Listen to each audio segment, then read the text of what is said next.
It was just for real family. My mother said those words through the phone like she was explaining something obvious to a slow child.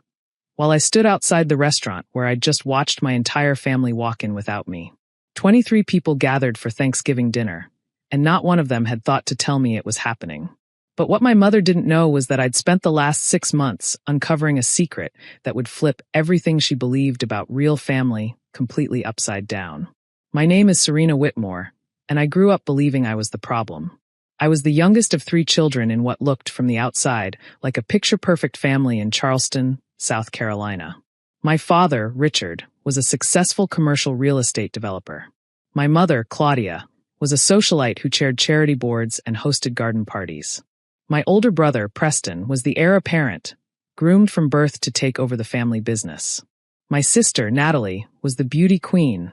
Literally, she'd won Miss South Carolina teen when she was 17. And me?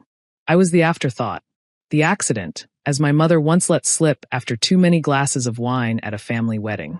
From the time I could form memories, I understood that I existed on the periphery of my own family.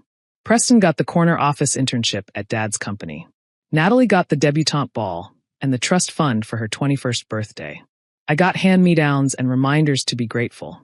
You're just different from them, my mother would say when I asked why I wasn't included in family vacations or important dinners. You've never quite fit in, Serena. It's not your fault. Some people just don't. I believed her for a long time. I thought there was something fundamentally wrong with me, something that made me unworthy of the same love my siblings received so effortlessly. So I did what outcasts do. I worked harder. I studied longer. I tried to earn what they were given freely. I graduated summa cum laude from Duke, while Preston barely scraped through with a gentleman's C average. I went to law school at Georgetown while Natalie dropped out of her art history program to marry a man twice her age. I built a career as a corporate attorney in Atlanta while my siblings coasted on our father's name and money. None of it mattered. Every holiday, every birthday, every family milestone, I was either forgotten or actively excluded. And when I confronted my mother about it, she always had an excuse. The invitation got lost. They assumed I was too busy. They didn't want to burden me with the travel. But Thanksgiving 2 years ago was the breaking point. I'd flown home specifically for the holiday. I'd cleared my calendar, bought a new dress, even brought an expensive bottle of wine as a peace offering. When I arrived at my parents' house, it was empty. I called my mother, confused. "Oh," she said, sounding mildly irritated. "Didn't anyone tell you? We moved the dinner to the Peninsula Grill this year. It's a private event." "Private?" I repeated. "I'm your daughter." There was a long pause.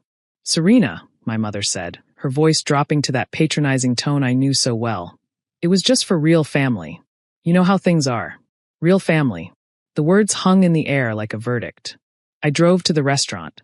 I sat in my car in the parking lot and watched through the window as my entire extended family, aunts, uncles, cousins, grandparents, laughed and toasted around a beautifully set table. My mother at the head, beaming. Preston carving the turkey. Natalie showing off her latest engagement ring.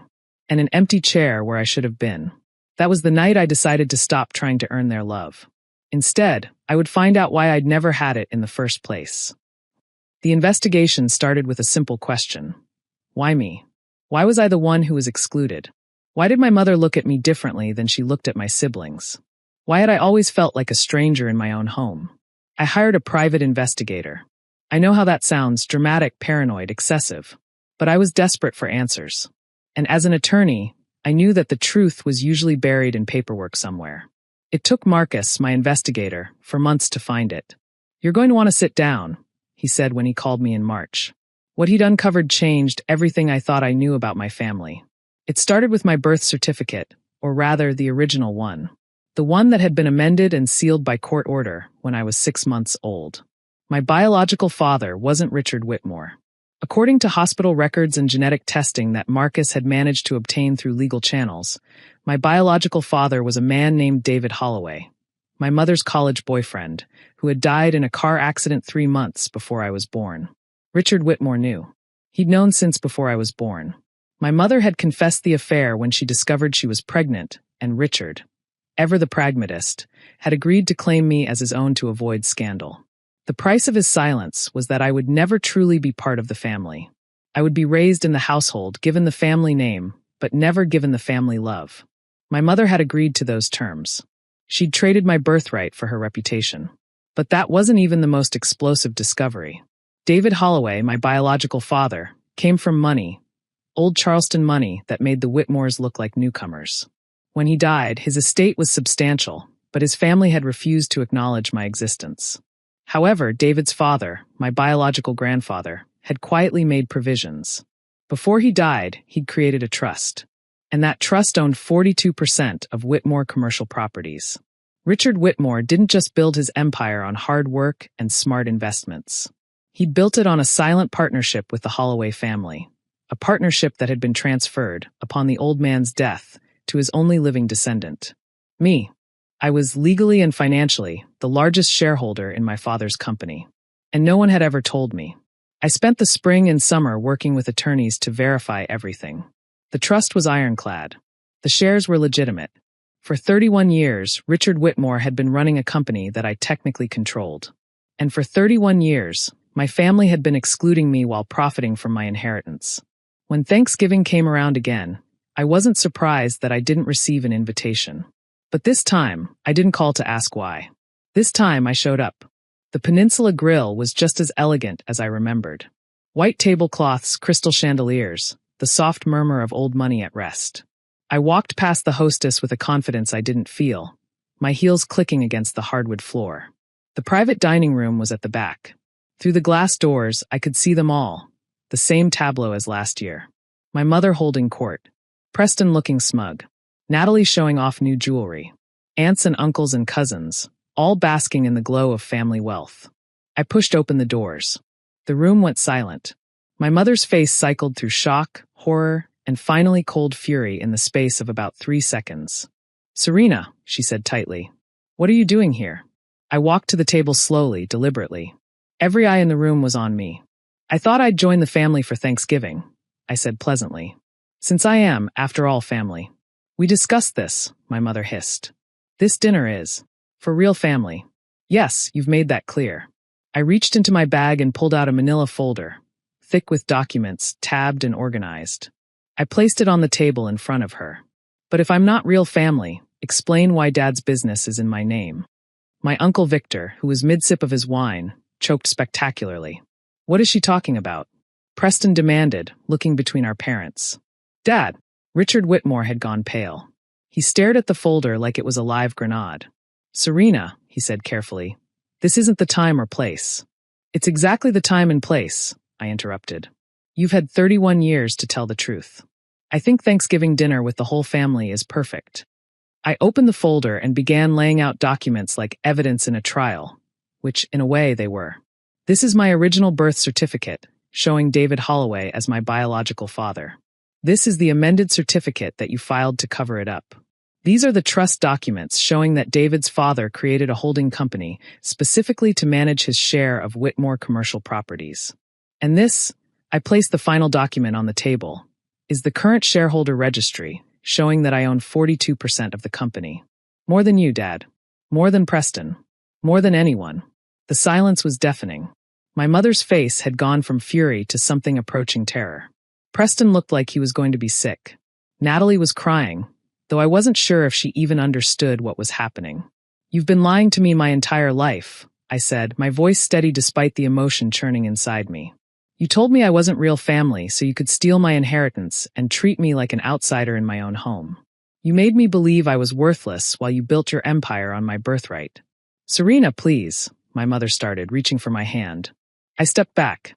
"No, you don't get to touch me. You don't get to explain. You've spent 31 years explaining why I wasn't good enough, why I didn't belong, why I should be grateful for scraps while my siblings got everything."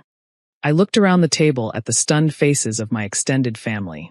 "I hope you all enjoyed the lifestyle my inheritance provided. Because it's over." I picked up the folder. "My attorneys will be in touch. I'm requesting a full audit of the company's finances for the past 3 decades. Every dividend payment, every bonus, every expense account. I want to see where my money went. And then we're going to have a very different conversation about the future of Whitmore commercial properties." I turned to leave, then paused at the door. "Oh, and Mom, next year, when you're deciding who counts as real family, You might want to check who signs the checks first. I walked out of that restaurant with my head held high and my heart pounding in my chest.